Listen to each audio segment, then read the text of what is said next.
الحمد لله وكفى وسلام على عباده الذين اصطفى أما بعد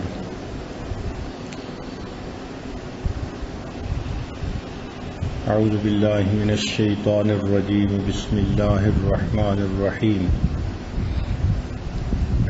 وجعلنا منهم أئمة يهدون بأمرنا لما صبروا وكانوا بآياتنا يوقنون.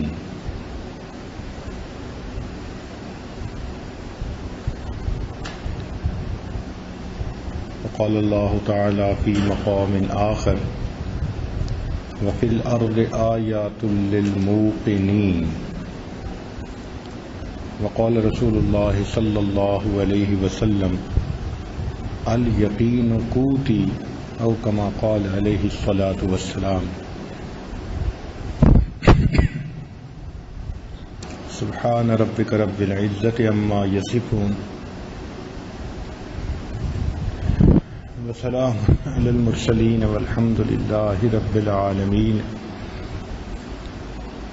اللهم صل على سيدنا محمد وعلى آل سيدنا محمد وبارك وسلم.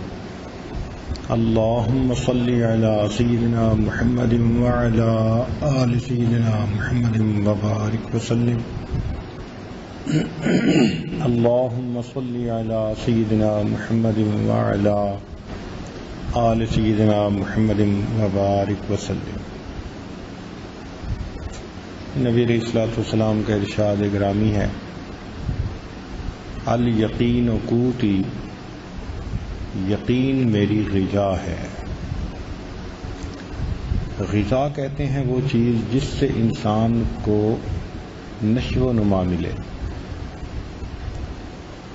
جیسے کھانا پینا یہ انسان کی غذا سمجھی جاتی ہے اور اس سے انسان کے جسم کو نشو و نما ملتی ہے.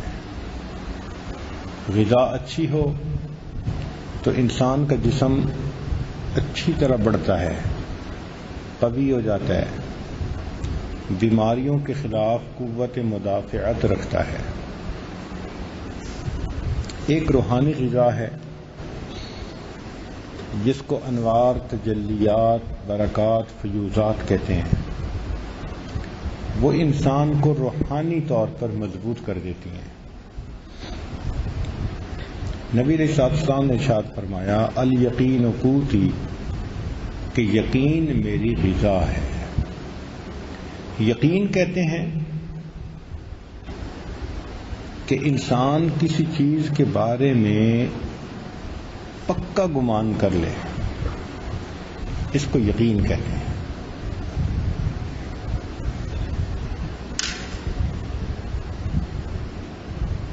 مثال کے طور پر ایک آدمی سانپ کو دیکھ کر دور بھاگتا ہے.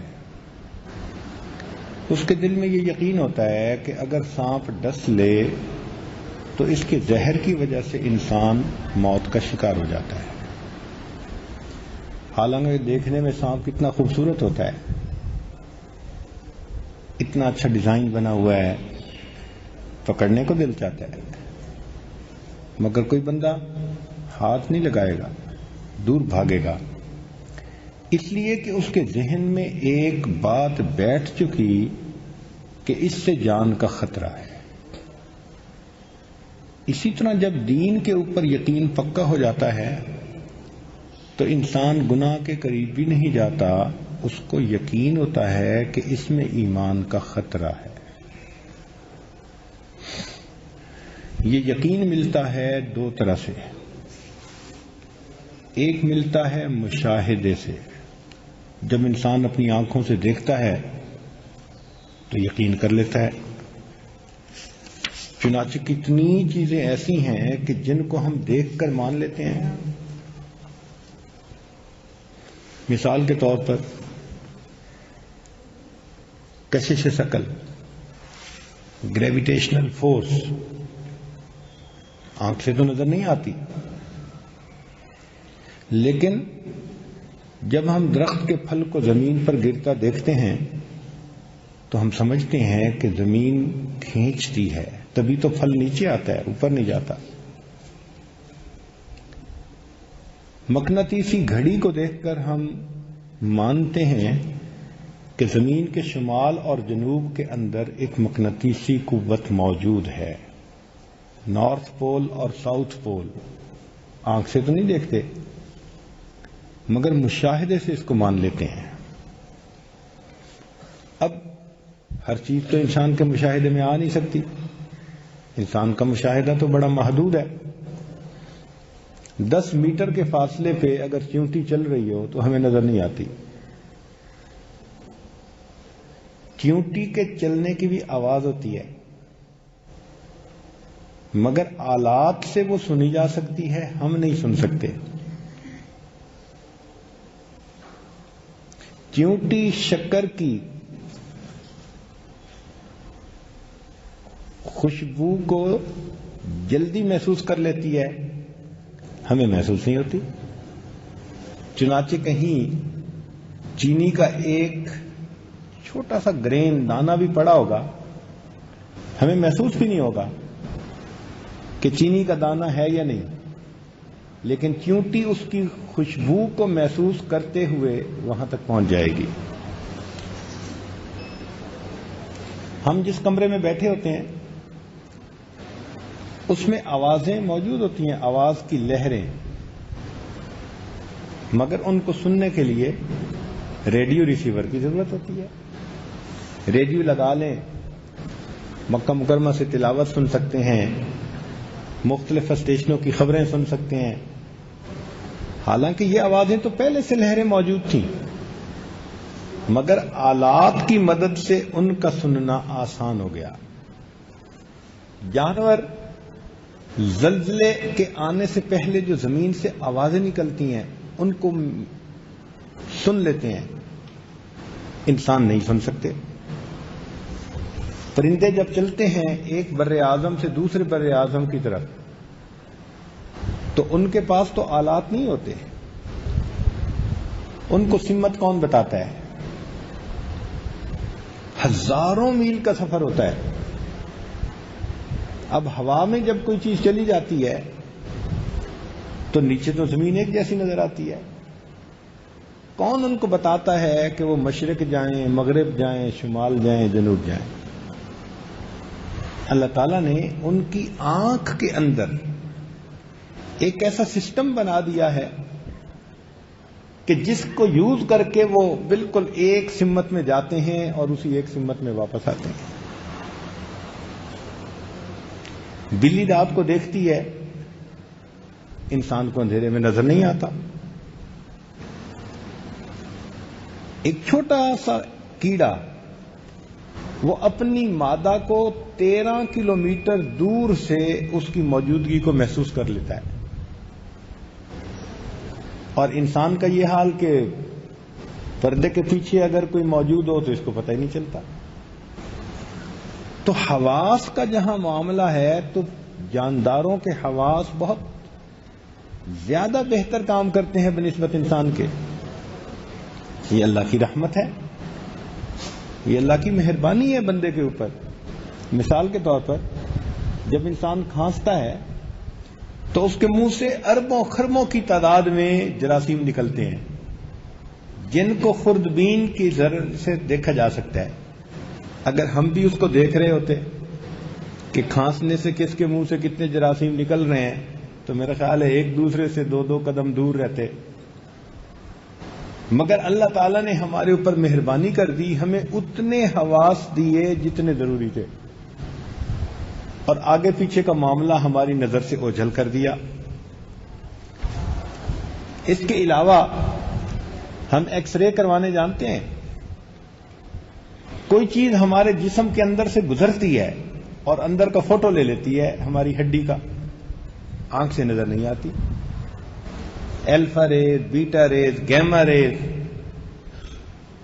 آلات کے ذریعے محسوس ہوتی ہیں، آنکھ سے محسوس نہیں ہوتی۔ تو انسان نے مشاہدے کے ذریعے ان کو مان لیا اگرچہ آنکھ سے نظر نہیں آتی۔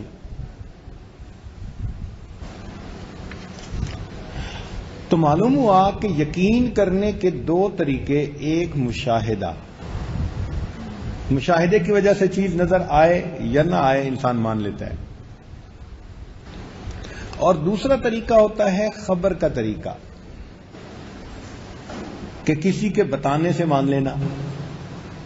مثلا آپ میں سے کتنے لوگ ایسے ہیں جنہوں نے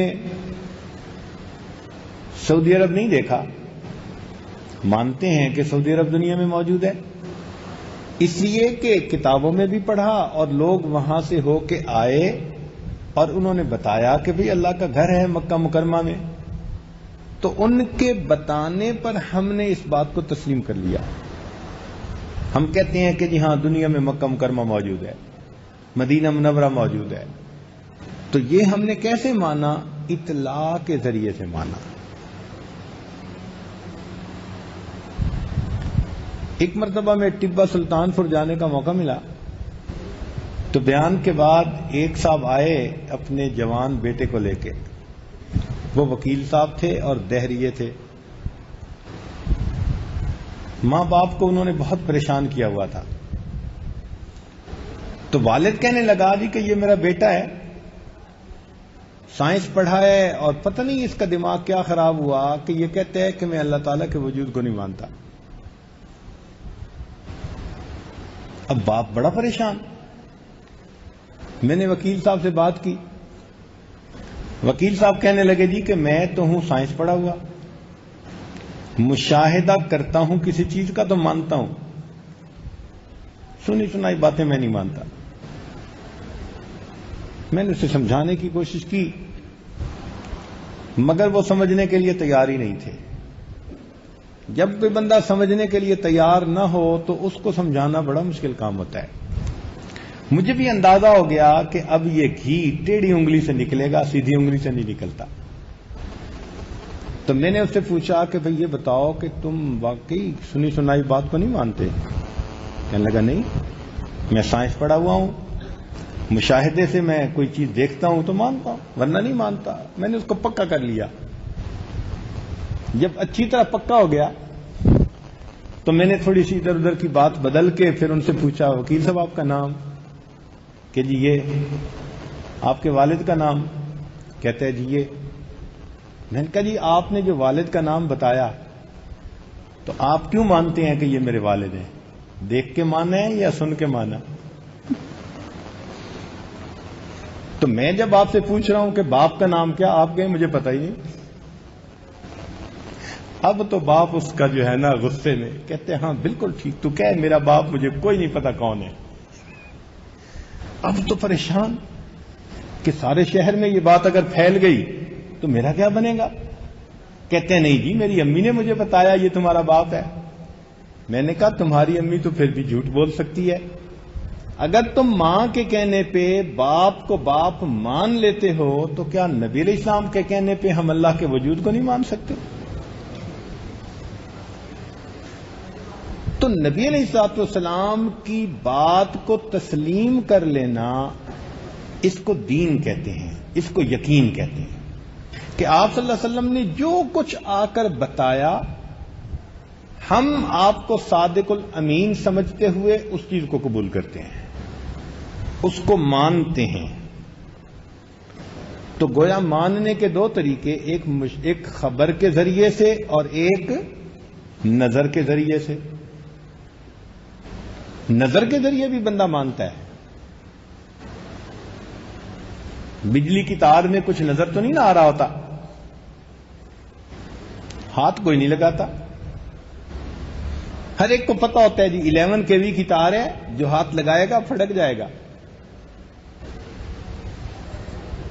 تو جس طرح 11 kV کی تار کو کوئی ہاتھ نہیں لگاتا، اسی طرح اگر پکا یقین ہو کہ ہم اگر گناہ کریں گے تو اللہ تعالی کی طرف سے ہمیں ایک جھٹکا پڑے گا سزا کا، تو بندہ پھر گناہ کے قریب بھی نہیں جاتا۔ نوجوان بچے اکثر سوال پوچھتے ہیں جی کہ گناہوں سے بچنا بڑا مشکل ہے۔ اس وقت تک مشکل ہے جب تک یقین کمزور ہے۔ اب کوئی کہے جی سانپ کو دیکھ کے جی میں سانپ کو پکڑے بغیر رہ نہیں سکتا، کوئی کہہ سکتا ہے نہیں. اور بندہ دور بھاگے گا کہ سانپ ہے، اگر کاٹے گا تو میری جان چلی جائے گی. ایسے ہی مومن سمجھتا ہے کہ اگر میں گناہ کا مرتکب ہوں گا تو میرا ایمان چلا جائے گا.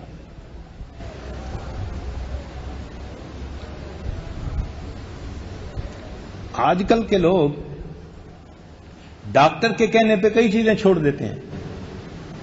شوگر کا مریض ڈاکٹر کے پاس جاتا ہے، ڈاکٹر کہتا ہے کہ آپ نے آج کے بعد چینی نہیں کھانی، اور تم نے چکنائی نہیں کھانی، اور چاول نہیں کھانے، اور فلاں نہیں کھانے، یہ تمہیں نقصان دیں گے.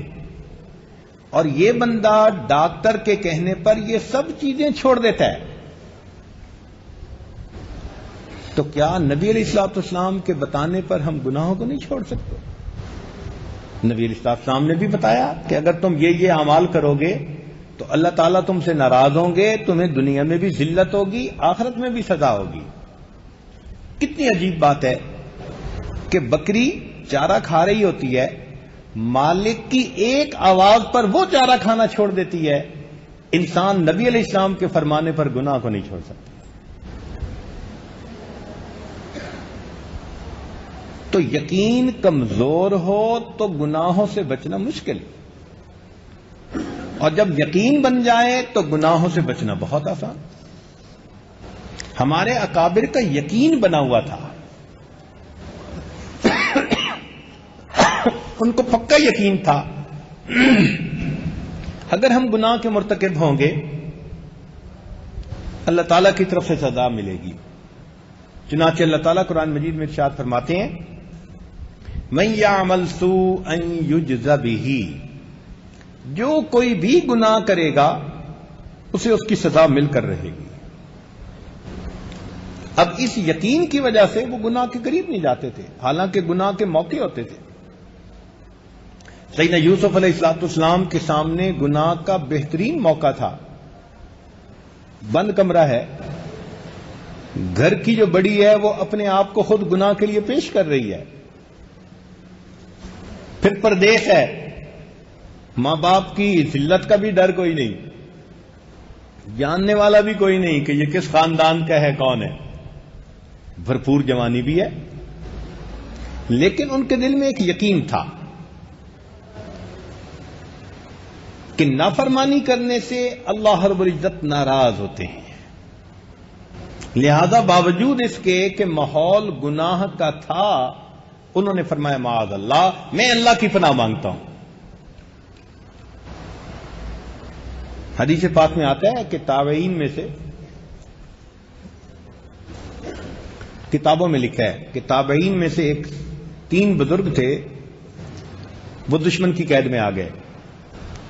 اس نے 2 کو تو شہید کر دیا اور ایک کو چاہا کہ میں اپنی فوج کا جرنیل بناؤں،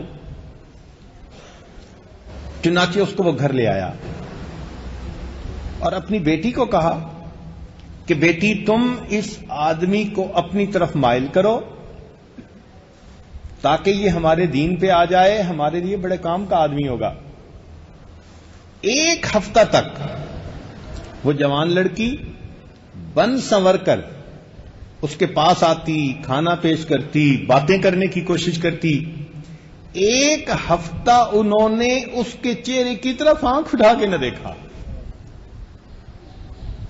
وہ بڑی لڑکی پریشان حیران ہوئی کہ یہ کیسے ممکن ہے، یہ جوان مرد ہے، میں تنہائی میں گھنٹوں اس کے پاس آتی بیٹھتی ہوں، دھیان ہی نہیں دیتا. کہنے لگی کہ آپ میری طرف کیوں نہیں دیکھتے؟ ان کا میرے اللہ نے منع کر دیا غیر محرم کو دیکھنا. کہنے لگی اچھا تم اگر اتنے پکے ہو تو پھر مجھے بھی تم اپنے جیسا بنا لو.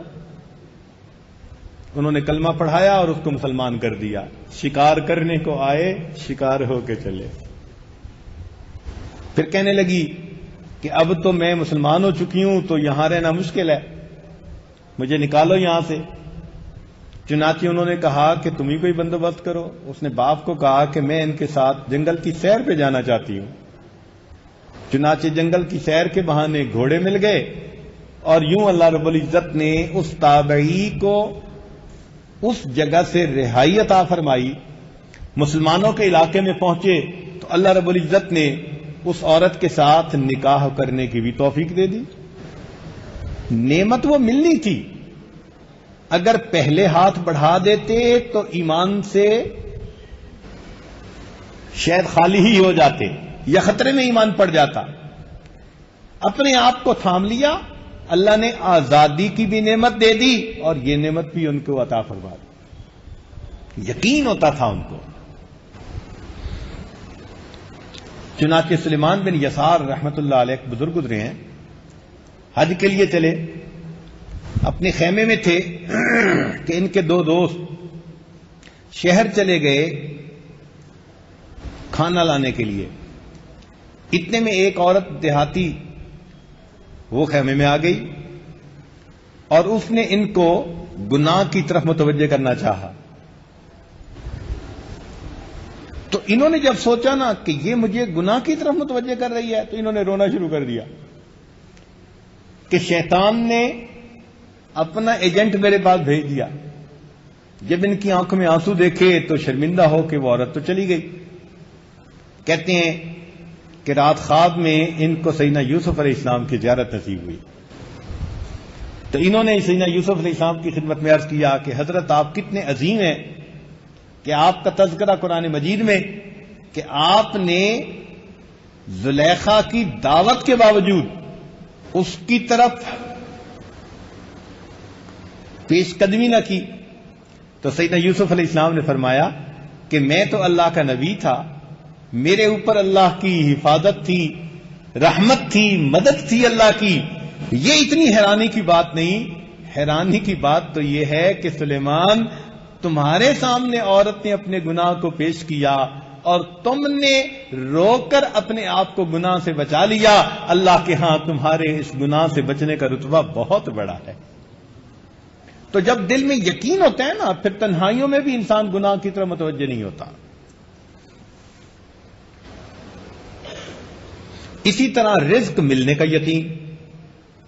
اگر بندے کو رزق ملنے کا یقین ہو, نہ وہ جھوٹ بولے گا, نہ وہ کسی کو دھوکہ دے گا, نہ چوری کرے گا, نہ کسی دوسرے کا مال ہتھیانے کی کوشش کرے گا. اس لیے کہ اللہ تعالیٰ نے فرمایا وَمَا مِن دَابَّةٍ فِي الْأَرْضِ إِلَّا عَلَى اللَّهِ رِزْقُهَا. جو کچھ بھی زمین میں ہے, فرمایا کہ جو زمین میں جاندار ہے اس کا رزق ہم اللہ کے ذمہ ہے. اللہ تعالیٰ نے رزق پہنچانا ہے. اللہ تعالیٰ نے بی بی مریم کو بے موسم کے پھل کھلائے, تو کیا امت محمدیہ کو موسم کے پھل نہیں کھلا سکتے؟ بنی اسرائیل کو اللہ تعالیٰ نے من و سلوہ کھلایا 40 سال, تو کیا امت محمدیہ کو اللہ تعالیٰ گندم کی روٹی نہیں دے سکتے؟ یہ تو یقین کرنے والی بات ہے. اگر یقین کریں گے اللہ رزق عطا فرمائیں گے. چنانچہ اگر یقین ہو کہ زکوٰۃ ادا کرنے سے میرا مال پاک ہو جاتا ہے, محفوظ ہو جاتا ہے. حدیث پاک میں آتا ہے کہ جو بندہ اپنے مال کی زکوٰۃ دے اس کا مال اللہ کی حفاظت میں آ جاتا ہے. اللہ تعالیٰ اس مال کے محافظ بن جاتے ہیں, لہذا اس مال کو کوئی ضائع کر ہی نہیں سکتا. چنانچہ دارالعلوم دیوبند کے ایک خازن تھے, نواب صاحب تھے, تہجد گزار تھے. ان کے پاس دارالعلوم کے پیسے ہوتے تھے. وہ جس کمرے میں پیسے رکھتے تھے ان کے اپنے بھی پیسے وہیں ہوتے تھے, اور اس کمرے کو انہوں نے چھوٹی سی ایک تالی سی لگائی ہوئی تھی, چھوٹا سا تالا. ایک دن تہجد میں اٹھے تو کیا دیکھا کہ چور آیا ہوا ہے اور اس تالے کو وہ توڑنے کی کوشش کر رہا ہے. اور یہ اللہ کے بندے ایسے کہ آرام سے وضو کیا اور نفلیں پڑھنے کھڑے ہو گئے, اور وہ تالا توڑنے کی کوشش میں لگا رہا, تالا ٹوٹا ہی نہیں. حتیٰ کہ جب فجر کی نماز کا وقت قریب ہوا اور انہوں نے مسجد جانا تھا تو یہ مصلے سے اٹھ کے آئے اور کہنے لگے اے بھائی اگر ساری رات تجھ سے یہ تالا نہیں ٹوٹا تو اب کہاں ٹوٹے گا؟ تو وہ چور تھا, وہ تو بھاگ گیا کہ گھر والے اٹھ گئے. لہذا یہ آئے اور آ کے انہوں نے مسجد میں نماز پڑھی. اب ان کا تقیہ کلام تھا اللہ کے فضل سے, یعنی جب کوئی بات کرتے تھے نا کہتے تھے اللہ کے فضل سے, اللہ کے فضل سے. نماز پڑھ کے اس دن جو امام تھے ان کو یہ کہنے لگے حضرت آج تو اللہ کے فضل سے اللہ کا غضب ہو گیا. اب وہ امام صاحب ہنس بھی رہے ہیں اور ان کی بات بھی سن رہے ہیں. کہنے لگے کیا کہہ رہے ہو؟ جی آج تو اللہ کے فضل سے اللہ کا غضب ہی ہو گیا. اللہ کا غضب کیا مطلب؟ پھر انہوں نے واقعہ سنایا. امام صاحب نے کہا کہ نہیں، تم جب اٹھ گئے تھے تو تمہیں چاہیے تھا کہ پہلے ہی چور کو بھگا دیتے، تم نے کیوں نہ بھگایا؟ تو یہ اس وقت ناراض ہونے لگے، کہنے لگے میں اپنے مال کی پوری پوری زکات دیتا ہوں، ممکن ہی نہیں تھا کہ وہ چور میرے تالے کو توڑ کے چوری کر سکتا، میرا مال میرے اللہ کی حفاظت میں ہے. رابعہ بصریہ اللہ کی نیک بندی سوئی ہوئی ہے. ایک چور آیا ان کے کمرے میں اور اس نے ان کی چادر اٹھائی اور بھاگنے لگا. جب جانے لگا نا تو اس کو ایک چکر سا آیا اور آنکھوں میں اندھیرا، گھبرا گیا. اب اس نے چادر نہیں پھینکی تو دروازہ نظر آیا، بھاگنے لگا تو آواز آئی، اگر ایک دوست سویا ہوا ہے تو دوسرا دوست جاگتا ہے. اگر ایک دوست سویا ہوا ہے تو دوسرا دوست جاگتا ہے. اگر بندے نے اللہ سے ایسا تعلق بنایا ہوا ہو تو کیا کوئی اس آدمی کو نقصان پہنچا سکتا ہے؟ تو یہ یقین ہو جائے کہ زکوٰۃ ادا کرنے سے میرا مال میرے اللہ رب العزت کی حفاظت میں آ جائے گا، پھر انسان کو کوئی پریشانی نہیں ہوتی. اگر یہ یقین ہو جائے کہ اگر میں حرام مال کماؤں گا تو اللہ تعالیٰ اس کے بدلے میری اولاد کو نافرمان بنا دیں گے. یہ ایک عام دستور ہے. جو بندہ بھی حرام کماتا ہے اس کا ایک نتیجہ یہ کہ اللہ تعالیٰ اس بندے کی اولاد کو نافرمان، بیوی کو نافرمان بنا دے. اگر یہ پکا یقین ہو تو کوئی کیوں حرام کمائے؟ بھائی تر لقمے کھانے کی بجائے ہم خشک روٹی کھا لیں گے لیکن اولاد تو کم از کم اپنی فرما بردار بنے نا. لوگ اس کا خیال ہی نہیں کرتے. نتیجہ کیا ہوتا ہے کہ کروڑوں پتی بن جاتے ہیں، گھر کا سکون لٹ جاتا ہے، اولاد بات ہی نہیں سنتی. بچے اپنے باپ سے اس طرح نفرت کرتے ہیں جیسے کوئی باپ سے نفرت کیا کرتا ہے. اس حرام کا کیا فائدہ کہ انسان اپنی اولاد کو نافرمان بنا بیٹھا؟ اگر یقین ہو کہ سود کا کام کرنے سے میری اللہ تعالی کے ساتھ ایک جنگ شروع ہو جائے گی تو کوئی بندہ سود کا کام کیوں کرے گا؟ کیوں بھاگ بھاگ کے سود پہ قرضے لے گا؟ وہ بچے گا. قرآن مجید نے صاف کہہ دیا کہ اگر تم سود سے نہیں بچو گے فَأَذَنُوا بِحَرْبٍ مِّنَ اللَّهِ وَرَسُولِهِ، تم اللہ اور اس کے رسول صلی اللہ علیہ وسلم کے ساتھ جنگ کے لیے تیار ہو جاؤ. اب اس کو ہم بہت معمولی سی چیز سمجھتے ہیں. تو یہ بنیادی کمزوری کہاں ہوتی ہے؟ یقین کمزور ہوتا ہے. ایک آدمی کو اگر یقین ہو کہ اگر میری موت کا وقت متعین ہے تو اپنے وقت پہ موت آئے گی، وہ موت سے نہیں ڈرے گا. صحابہ رضی اللہ تعالیٰ عنہم کو، ہمارے اکابر کو اس بات کا پکا یقین تھا. وہ موت سے نہیں ڈرتے تھے، شاید موت ان سے ڈرتی تھی. بالکل نہیں گھبراتے تھے. علامہ اقبال نے کہا، تھے ہمیں ایک تیرے مار کا آراؤں میں، خشکیوں میں کبھی لڑتے کبھی دریاؤں میں، دیاں دانے کبھی یورپ کے کلیساؤں میں، کبھی افریقہ کے تپتے ہوئے صحراؤں میں، شان آنکھوں میں نہ جچتی تھی جہاں داروں کی، کلمہ پڑھتے تھے ہم چھاؤں میں تلواروں کی. تلواروں کی چھاؤں میں کلمے پڑھتے تھے. یقین تھا. خالد بن رضی اللہ عنہ فرماتے تھے، میں جہاں دشمن کا سب سے زیادہ رش دیکھتا تھا وہاں جاتا تھا.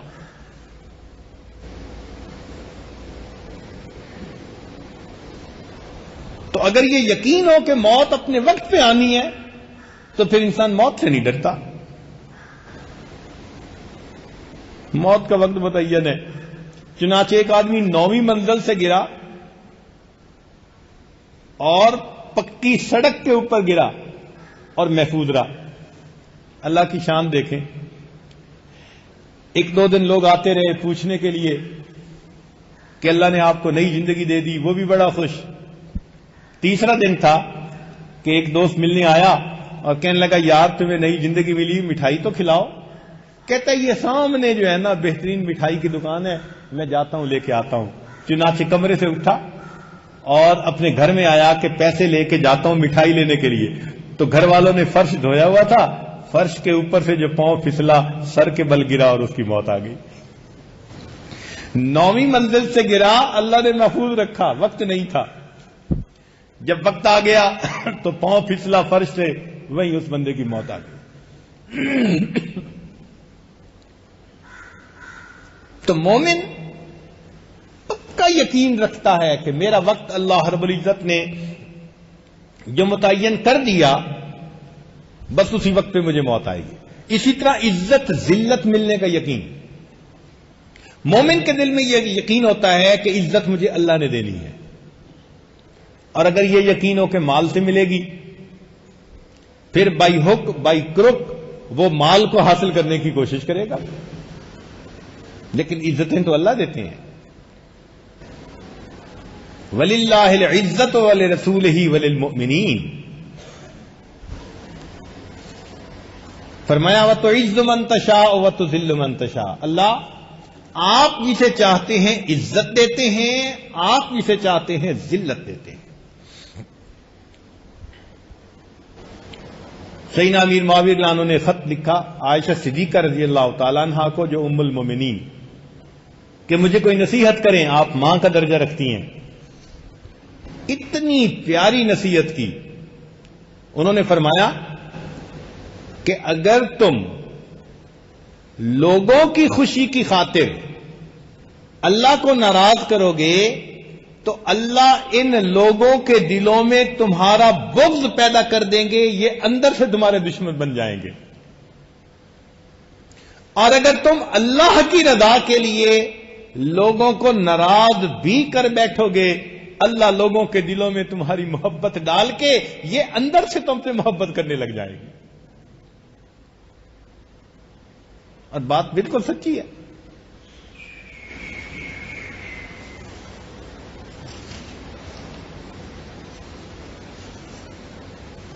یقین کے مختلف درجات ہوتے ہیں، ایک کو کہتے ہیں علم الیقین، ایک کو کہتے ہیں عین الیقین، اور ایک کو کہتے ہیں حق الیقین۔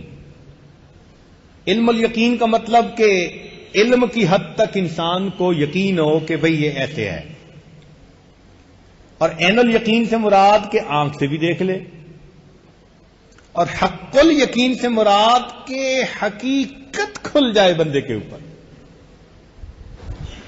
اب اس کی مثال یوں سمجھیں کہ آپ اگر مکہ مکرمہ میں ہیں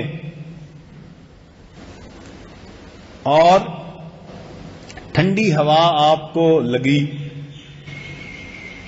تو ٹھنڈی ہوا کے لگتے ہی آپ کو علم الیقین ہے کہ کہیں بارش ہوئی ہے،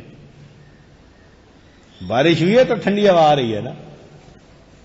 پھر اس کے بعد آپ طائف کی طرف سے بادل آتے دیکھتے ہیں، تو اب آپ کو عین الیقین بھی نصیب ہو گیا، ہاں طائف میں بارش ہوئی ہوگی اور وہاں سے بادل مکہ مکرمہ کی طرف آ رہے ہیں، لہذا وہاں سے یہ ٹھنڈی ہوا آئی، اور جب وہ بادل آ کر آپ کے اوپر برسنے لگ گئے تو اب آپ کو حق الیقین حاصل ہو گیا۔ ایک اور مثال، سردی میں آپ ٹھٹھرتے ہوئے گھر واپس آئے تو بیوی کہتی ہے جی میں آپ کے لیے چائے لاتی ہوں، تو آپ کو علم الیقین ہے کہ یہ گرم چائے لائے گی۔ اس نے چائے لا کے آپ کے سامنے ٹیبل پہ رکھ دی، اور اس میں سے آپ نے بخارات اٹھتے ہوئے دیکھے۔ اب اس کو کہیں گے عین الیقین، کہ آپ کو آنکھ سے بھی محسوس ہو گیا کہ چائے بڑی گرم ہے، اور جب آپ نے چائے کا کپ اٹھا کے اپنے منہ سے لگا لیا، اس کو کیا کہیں گے؟ حق الیقین۔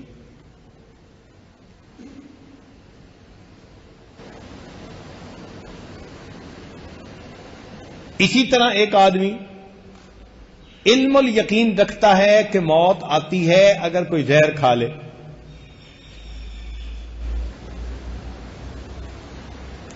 اور اگر کسی کو اپنی آنکھوں کے سامنے مرتے دیکھے تو یہ کہلایا جائے گا، اور اگر کوئی خود زہر کھائے تو پھر کیا کہیں گے؟ حق الیقین۔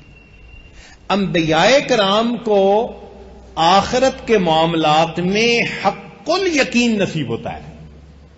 انبیاء کرام کو آخرت کے معاملات میں حق الیقین نصیب ہوتا ہے، اولیاء کرام کو آخرت کے معاملات میں عین الیقین ہوتا ہے۔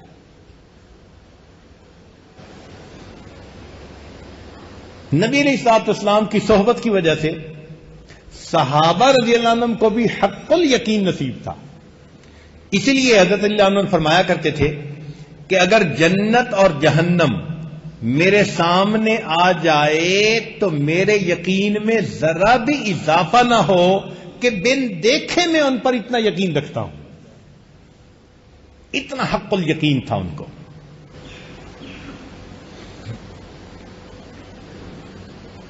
اولیاء کرام سے جو کرامات صادر ہوتی ہیں نا، اس کی بنیادی وجہ بھی ان کی قوت یقین ہوتی ہے کہ اللہ تعالیٰ کے ساتھ ان کا ایک گمان ہوتا ہے اور اللہ تعالیٰ ان کے گمان کے مطابق معاملہ کر دیتے ہیں۔ چنانچہ بایزید بسطامی رحمۃ اللہ علیہ فرماتے تھے، اگر ساری مخلوق کو میرا کنبہ بنا دیا جائے، اگر ساری مخلوق کو میرا کنبہ بنا دیا جائے اور ساری زمین کو تانبے کی بنا دیا جائے اور آسمان سے ایک قطرہ پانی کا نہ گرے، تو وہ فرماتے تھے مجھے پھر بھی یقین ہے کہ اللہ تعالیٰ میرے اس کنبے کو رزق عطا فرما دے گا۔ یہ یقین ہو۔ ہمارے ایک دوست سوات کی سیر کے لیے گئے، ڈاکٹر صاحب تھے، کہتے ہیں وہاں پہاڑ پہ مجھے گول پتھر خوبصورت نظر آیا، میری بیوی کہنے لگی کہ ہمارے ڈرائنگ روم کے پینٹ کے ساتھ اس کا کلر میچ کرتا ہے، اس کو لے جاتے ہیں ڈرائنگ روم میں ڈیکوریشن پیس کے طور پہ رکھیں گے۔ لے آئے، 2 سال وہ پتھر ہمارے گھر میں رہا۔ 2 سال کے بعد میری بیوی صفائی کروا رہی تھی تو اس نے کہا میں پتھر کو بھی ذرا صاف کر دوں۔ جو اٹھایا تو ہاتھ سے وہ پتھر جو گرا نیچے زمین پر لگا، فرش پر، اور 2 ٹکڑے ہو گئے۔ تو جب 2 ٹکڑے ہوئے تو ہم نے دیکھا کہ اس کے اندر جو ہے نا خلا تھا، اور اس کے اندر ایک کیڑا تھا، اور اس کیڑے نے زمین کے اوپر چلنا شروع کر دیا۔ تو نے پتھر میں کیڑے کو پالا، خشک مٹی سے سبزہ نکالا۔ جو پروردگار اس کیڑے کو بند پتھر کے اندر رزق پہنچا دیتے ہیں، وہ ایک آدمی کو اس دنیا کے اندر رزق کیوں نہیں عطا فرمائے؟ کتنی عجیب بات ہے۔ اے بندے، پیٹ تو تیرا 2 روٹی سے بھر جاتا ہے، اتنا چھوٹا سا تو پیٹ ہے، کوئی ہاتھی کا پیٹ تو ہے نہیں کہ ٹنوں کے حساب سے تجھے کھانا پڑے چارہ، کوئی ویل مچھلی کا پیٹ تو ہے نہیں کہ ٹنوں کے حساب سے تجھے خوراک کی ضرورت ہو، اور پیٹ تو اتنا چھوٹا کہ 2 روٹی سے بھر جائے، اور یقین خدا پہ پھر بھی نہیں۔ کتنی عجیب بات ہے۔ پرندے روزانہ خالی پیٹ اپنے گھونسلوں سے نکلتے ہیں اور اللہ پیٹ بھرے ان کو واپس پہنچا دیتا ہے۔ یہ انسان پیٹ بھر کے روز گھر سے نکلتا ہے، واپس خالی پیٹ اپنے گھر آ جاتا ہے۔ پلے رزق نہ بندے پکھو تے درویش، جنہ تکیا رب دا انہ رزق ہمیش۔ یہ اللہ پہ توکل کرتے ہیں، اللہ ان کو ہمیشہ رزق عطا فرما دیتا ہے۔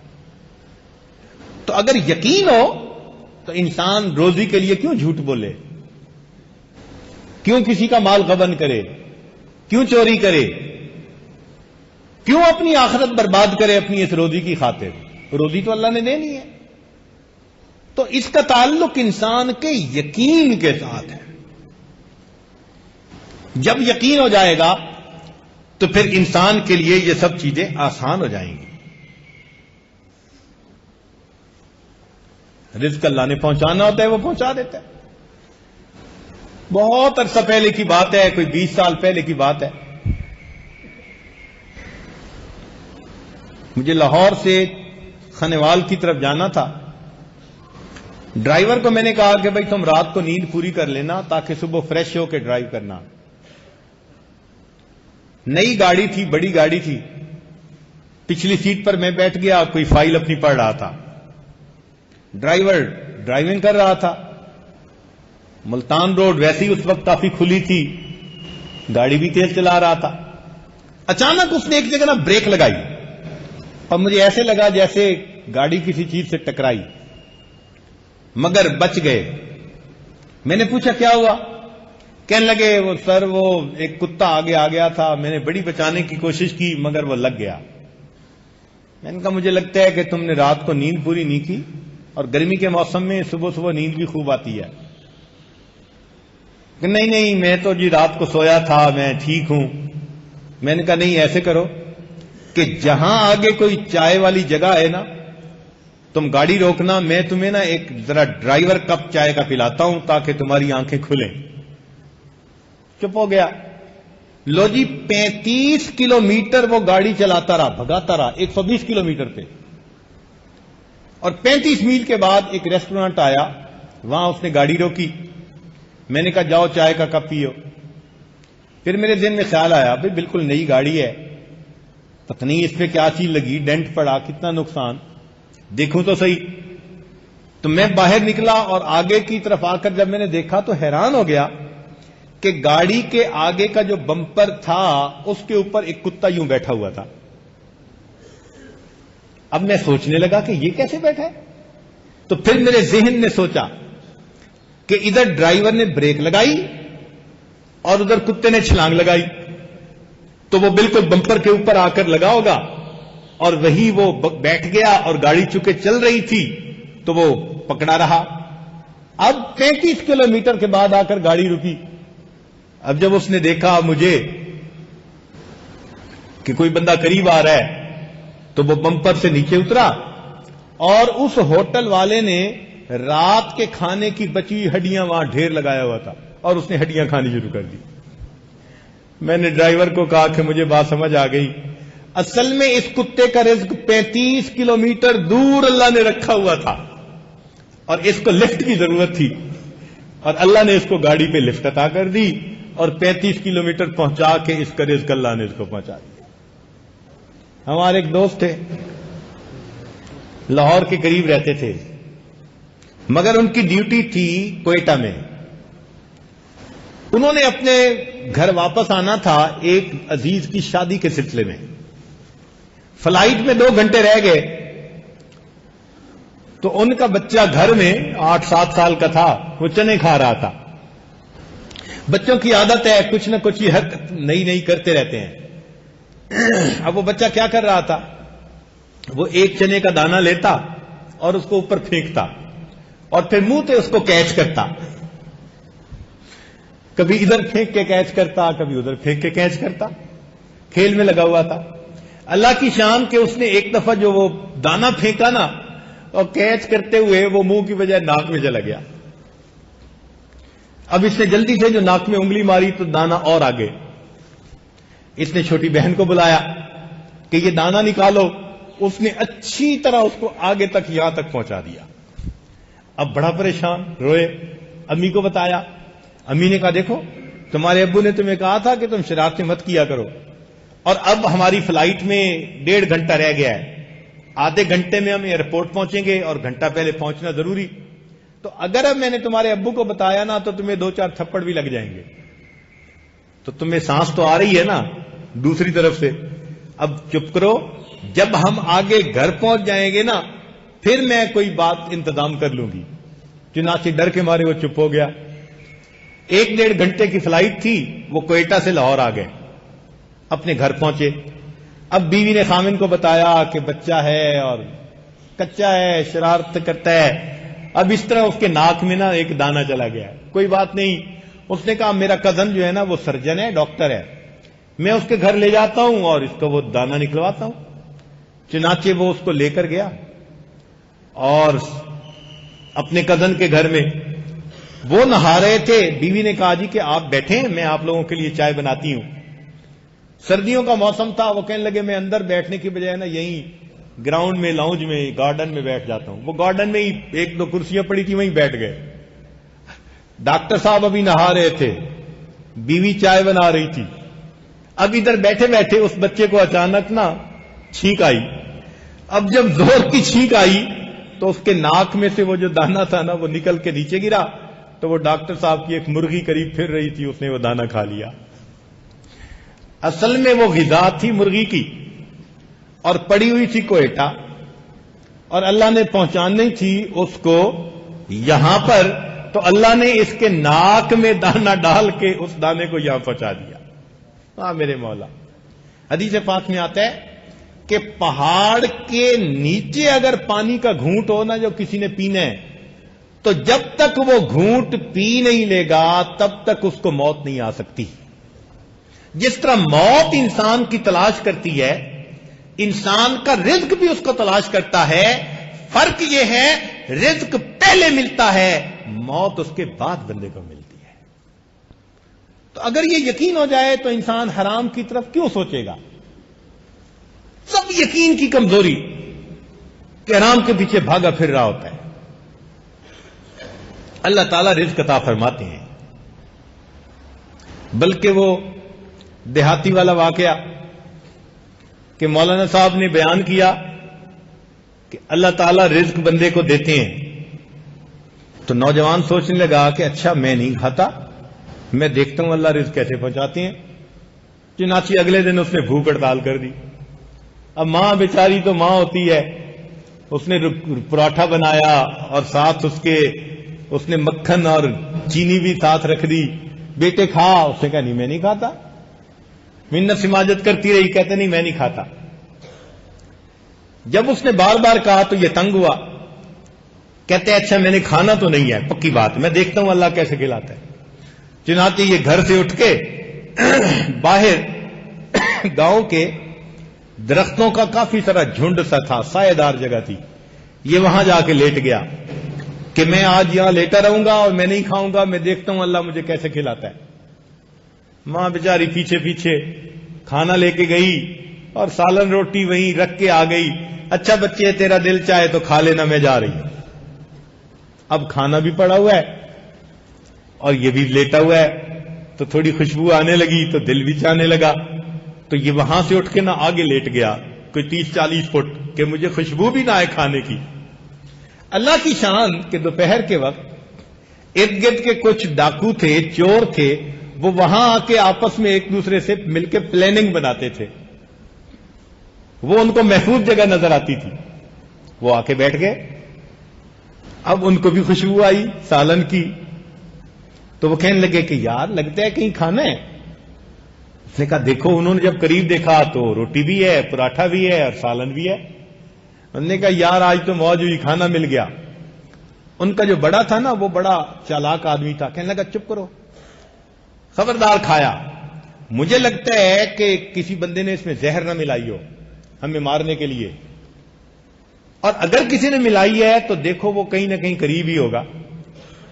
چنانچہ اب انہوں نے قریب ڈھونڈنا شروع کیا تو ایک طرف یہ صاحب لیٹے ہوئے تھے، انہوں نے بالوں سے پکڑ لیا، پکڑ کے لے آئے، ہوئے تم نے اس میں زہر ملائی ہے؟ کہتے نہیں میں نے تو نہیں ملائی۔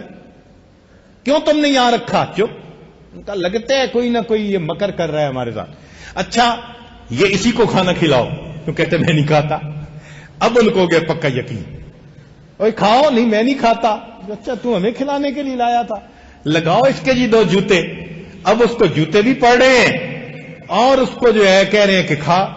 پہلے تو کہتا رہا نہیں کھاتا نہیں کھاتا، جب پتہ چلا کہ بنا یہ تو جوتوں کی کوئی حد ہی نہیں، کہنے لگا جی معاف کر دے کھاتا ہوں۔ خیر اس نے پھر پورا واقعہ سنایا اور ان کے سامنے بیٹھ کے روٹی بھی کھائی۔ خیر انہوں نے چھوڑ دیا۔ اب ٹکا کے جو مار پڑی تھی نا تو جسم پہ تو جوتوں کے نشان۔ اب بیچارہ دردوں کے ساتھ گھر واپس آیا۔ خیر ماں نے دیکھا، چپ کر گئی۔ اب یہ اگلے جمعے کے انتظار میں، اگلا جمعہ ہوا، پھر مولانا صاحب نے تقریر کی۔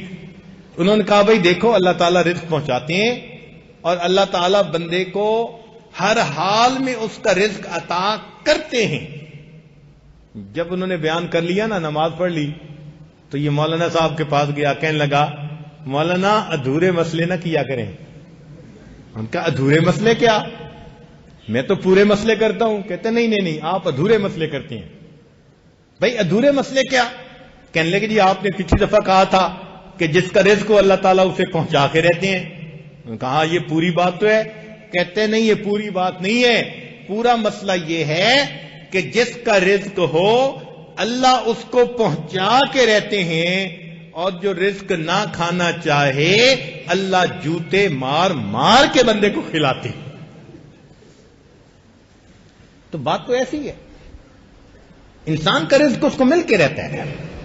اگر یہ یقین ہو تو ہم کبھی حرام کی طرف آنکھ اٹھا کے بھی نہیں دیکھیں گے. جو میرا رزق ہے وہ میرے مولا نے مجھے دینا ہے. ہمارے ایک دوست ہیں، فرٹیلائزر کا کام کرتے ہیں، کروڑوں پتی بندہ ہے. کہنے لگے میں نوکری کرتا تھا، ریٹائرمنٹ ہو گئی اور میرے پاس 1 لاکھ روپیہ تھا. میں نے 1 لاکھ روپیہ کاروبار کرنے کی کوشش کی. جو میرا شریک تھا، پارٹنر تھا، وہ دھوکے سے 1 لاکھ روپیہ بھی مجھ سے لے گیا. کہنے لگا میرے پاس کچھ بھی نہیں تھا، بڑا پریشان. ایک اللہ والے کے پاس گیا، سارا واقعہ سنایا. جی میں کیا کروں؟ کہنے لگے انہوں نے مجھ سے سوال پوچھا کہ رزق کون دیتا ہے؟ میں نے کہا اللہ. کہنے لگے بچہ جب رزق اللہ دیتا ہے تو پریشان کیوں ہو؟ اللہ تمہیں اب بھی دے گا، اب بھی عطا کرے گا. ایک بات رکھو، دل میں یہ نیت کر لو کہ میں نے کسی کے ساتھ برا نہیں کرنا. میرے ساتھ اگر کوئی برا کرے گا تو میں اللہ کے لیے معاف کر دوں گا. بس تم یہ نیت کر لو. کہنے لگا میں نے دل میں یہ نیت کی اور معمولی سا کام کرنا شروع کیا. میرے مولا نے مجھے اتنی برکت دی کہ 10 سال گزرنے سے پہلے اللہ نے مجھے کروڑوں پتی بنا دیا.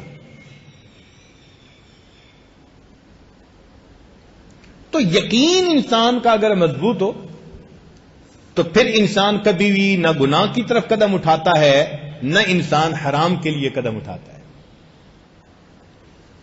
اللہ رب العزت سے ہم یقین کی مضبوطی مانگیں. حضرت مولانا قاسم نانوتوی رحمۃ اللہ نے دارالعلوم بنایا تو انہوں نے ہشتگانہ مسائل، اس کے جو اصول لکھے، ان میں سے ایک اصول یہ تھا کہ ہم دارالعلوم کے لیے مستقل آمدنی کا کوئی ذریعہ قبول ہی نہیں کریں گے. لوگوں نے پوچھا کیوں؟ فرمایا کہ کہیں اللہ سے نظر نہ ہٹ جائے اور کہیں اللہ کی مدد رک نہ جائے. اتنا ہمارے اکابر اللہ کی طرف دھیان رکھتے تھے، توجہ رکھتے تھے، اور ان کے یقین کی وجہ سے اللہ تعالیٰ ان کو وہ سب نعمتیں عطا فرماتے تھے. اللہ کے وعدوں پہ اللہ کی شان دیکھو. بیوی خاوند پہ بھروسہ کرتی ہے، بیٹا باپ پہ بھروسہ کرتا ہے، دوست پہ بھروسہ کرتا ہے، شاگرد استاد پہ بھروسہ کرتا ہے. ساری دنیا میں کہیں نہ کہیں شخص بھروسہ کرتا ہے. وہ مخلوق پہ بھروسہ کرنے والے پروردگار پہ بھروسہ نہیں کر سکتے. بتوں سے تجھ کو امیدیں، خدا سے نہ امیدی. بتوں سے تجھ کو امیدیں، خدا سے نہ امیدی. مجھے بتا تو صحیح اور کافری کیا ہے. بندوں پہ بھروسے کرتے پھرتے ہیں، اللہ پہ بھروسہ نہیں ہوتا. اللہ کی ذات پہ یقین کر لیں. جو یقین اللہ کی ذات پہ کرتا ہے اللہ اس بندے کے یقین کو ہمیشہ سچ کر دکھاتے ہیں. دیکھیے حضرت موسیٰ علیہ السلام کی والدہ عورت زاد ہے. عورت کا دل ذرا تھوڑا چھوٹا ہوتا ہے، جلدی گھبرا جاتی ہے. اور پھر بیٹے کے معاملے میں اور بھی زیادہ اس کا دل بہت چھوٹا ہوتا ہے، وہ کسی پہ یقین نہیں کرتی. اللہ تعالیٰ نے ایک عورت کو اس کے بیٹے کے بارے میں آزمایا. فرماتے ہیں، سنیے قرآن عظیم الشان. وَأَوْحَيْنَا إِلَىٰ أُمِّ مُوسَىٰ أَنْ أَرْضِعِيهِ۔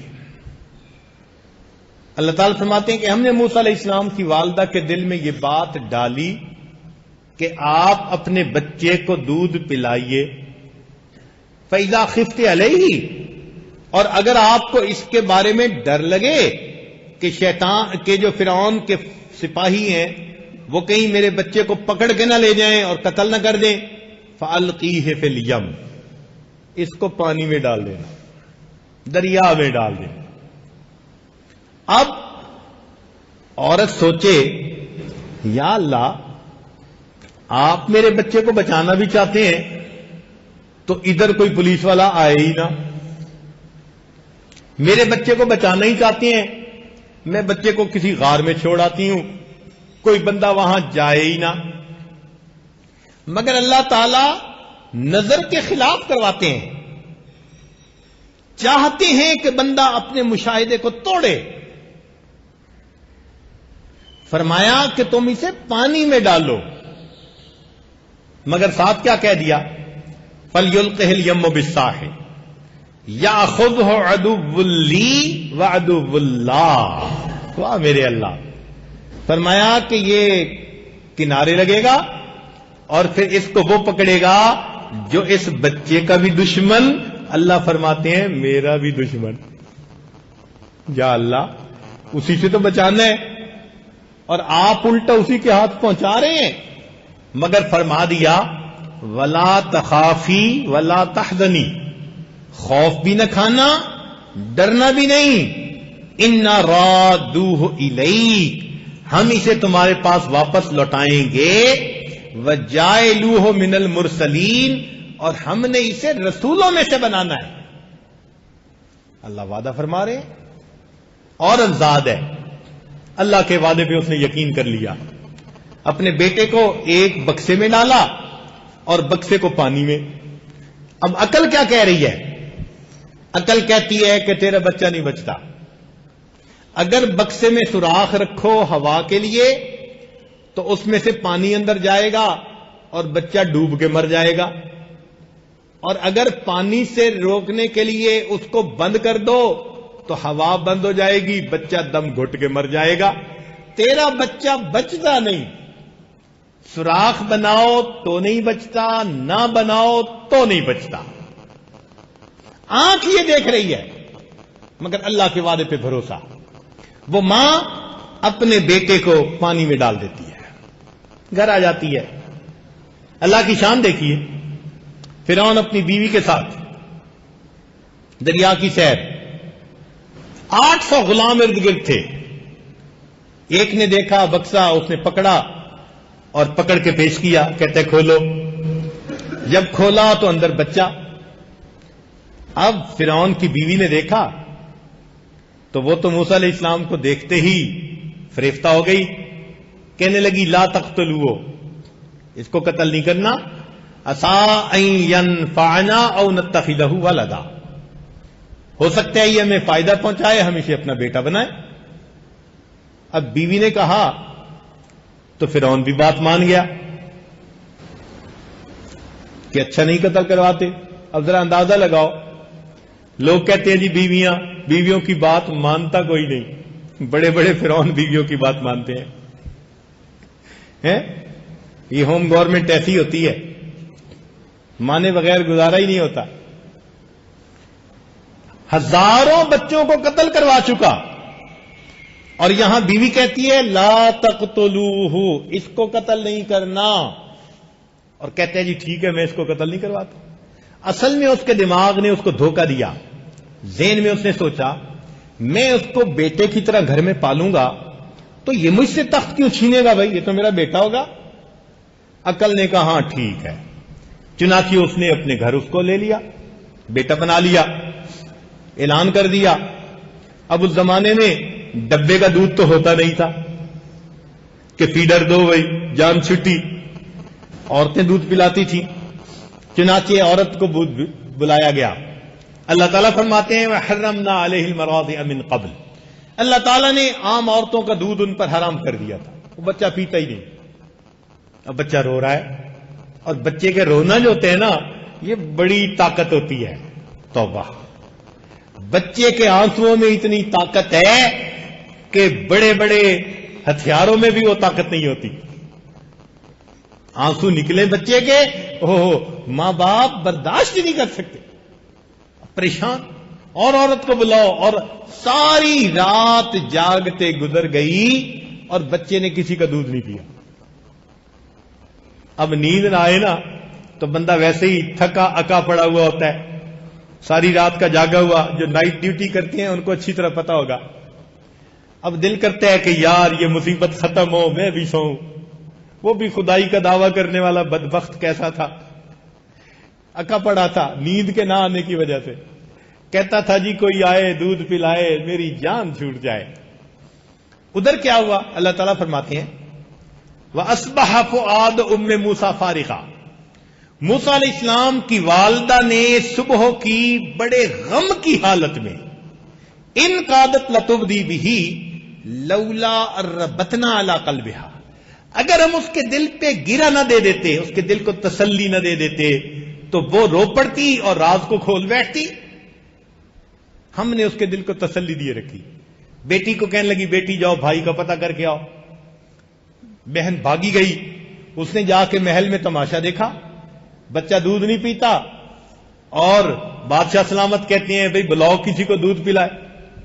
جب اس نے دیکھا تو کہنے لگی هل ادلکم علی اہل بیت یکفلونہ وہم لہ ناصحون، میں تمہیں گھر والوں کے بارے میں بتاؤں جو اس کی کفالت بھی کریں گے اور اس کے بڑے خیر خواہ بھی ہوں گے. کہتے ہیں یہ خیر خواہ کا لفظ سن کے نا فرعون کو تھوڑا شک پڑا. وہ اس کو پکڑ کے پوچھتے ہیں لڑکی کیوں کہہ رہی ہے کہ وہ بڑے اس کے خیر خواہ ہوں گے؟ وہ بھی موسیٰ علیہ السلام کی بہن تھی. کہنے لگے جی ہم آپ کی رعایا ہیں، ہم آپ کے خیر خواہ نہیں ہوں گے تو کون آپ کا خیر خواہ ہوگا؟ کہتے ہیں ہاں بالکل ٹھیک ہے، اچھا جاؤ لے آؤ.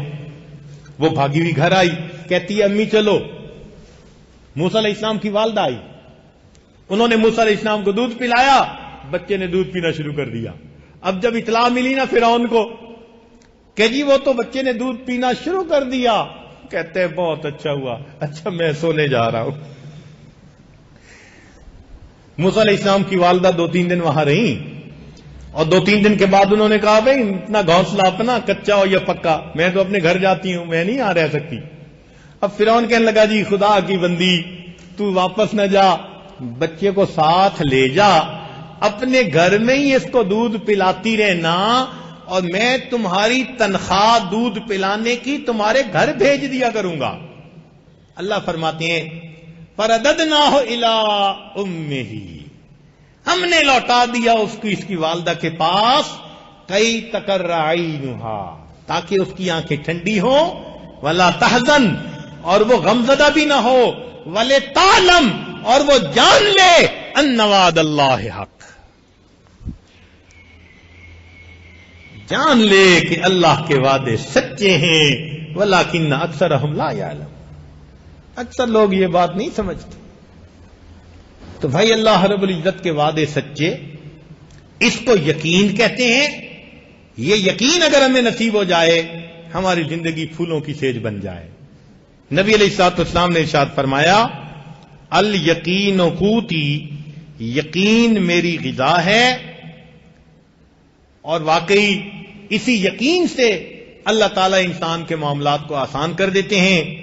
نگاہ مرد مومن سے بدل جاتی ہیں تقدیریں، جو ہو ذوق یقین پیدا تو کٹ جاتی ہیں زنجیریں. اس لیے قرآن پاک کے شروع میں ہی دیکھیے اللہ تعالیٰ نے فرمایا ذالک الکتاب، یہ کتاب ہے لا ریب فی، اس میں کوئی شک نہیں، ھدی للمتقین، متقیوں کے لیے ہدایت. یہ پہلے کیوں کہہ دیا لا ریب فی؟ اس لیے کہہ دیا کہ شک سے یقین ختم ہو جاتا ہے. جس طرح سرکے سے شہد فاسد ہو جاتا ہے، اس طرح شک سے انسان کا یقین ختم ہو جاتا ہے. تو آخرت کے بارے میں کوئی شک نہیں دل میں ہونا چاہیے. کہتے ہیں نا دیہاتی لوگ، او جی اے جہان مٹھا اگلا کہہ ونج ڈٹھا. یہ کون سی بات ہوئی بھائی؟ نبی علیہ السلام نے اگلا جان جا کے دیکھا اور نبی علیہ السلام نے بتایا، اور ہمیں اپنے آقا کے کہنے پر 100% یقین ہے. اس لیے امام اعظم ابو حنیفہ رحمۃ اللہ سے کسی نے پوچھا تھا آپ مومن ہیں؟ فرمایا انا مؤمن حقا، میں پکا مومن ہوں، اس میں شک والی بات ہی کوئی نہیں. تو شک طبیعتوں میں نہ آنے میں، شک آیا اور ایمان گیا. اس لیے نبی علیہ الصلوۃ والسلام نے شرک سے بچنے سے پہلے بھی شک سے بچنے سے اللہ کی پناہ مانگی. حدیث پاک میں دعا سکھائی گئی، اللہم انی اعوذ بک من الشک والشرک والشقاق والنفاق وسوء الاخلاق. شرک سے پہلے بھی شک سے بچنے کی. شک بہت انسان کو نقصان دیتا ہے، اللہ تعالیٰ میں شک سے بچائے.